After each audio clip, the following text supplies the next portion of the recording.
Hello, it's Blaine here, ready to announce our next series now that Duffy's Tavern has wrapped up. After listening to Duffy's Tavern, which had its moments, but ran for quite some time, I'm going to try to keep these series and topics that I choose shorter, especially since this is 1 day a week, and I want to generally do one entire series from start to finish.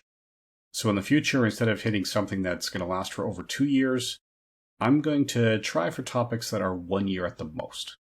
In the case of our next series, it's going to be quite a bit less than that. We're going to be doing Pat Novak for Hire.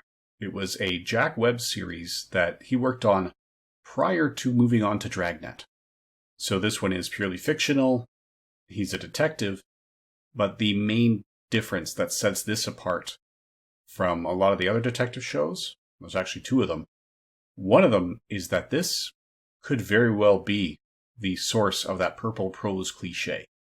This is loaded with similes and metaphors taken to absurd levels that make it more entertaining than a lot of other shows of the era.